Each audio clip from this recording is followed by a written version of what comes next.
The show got like a 48 share. Boom. Hello. For whatever reason, it captured the fancy of the viewing public. No stars. The idea, you got the Beatles.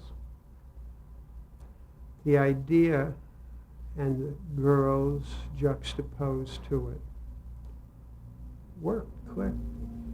It was a hit. We hadn't even, that was in the spring.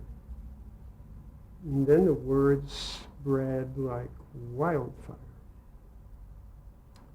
And the girls were besieged while we were just shooting. Before it had gone on the air, Farrah in particular was everywhere. And in fact, she looked a little run down. I said to her, Farrah, from now on, say if they want to do press, it has to be a cover, and you have to have approval of the story. Next time I saw her, she still looked tired. She said, they all said okay. So then we had someone come out from Paris Match, the magazine. Is that a French magazine? I don't know, whatever it was.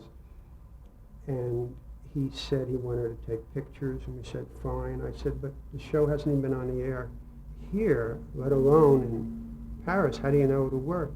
And he said, what you're selling, Frenchmen are buying. So it was like this phenomenon that happened. And from the very first episode, it was giant. First year of the show, Prince Charles made a visit to Hollywood. I don't know if you remember that. It was a very big deal. Fox had its day for a lunch, and he came to lunch. And Aaron and I were invited to the lunch, and because we were on the lot. And his equerry, is that what you call it? The prince's man, something like that, came over during lunch and said, His Highness would like to know where the angels are.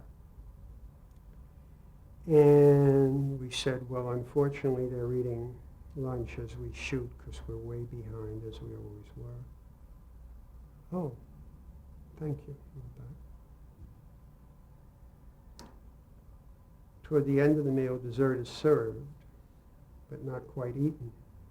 The equerry comes back, says, His Highness would like to visit the angels.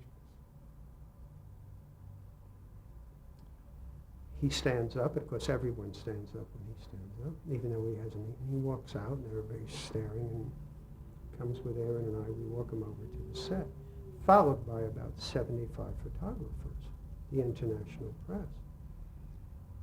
And he goes inside and spends a few minutes talking to the girls, and then he was a good egg. He came out and put his arms around the girls and said to the press, now you know why they call them Charlie's Angels.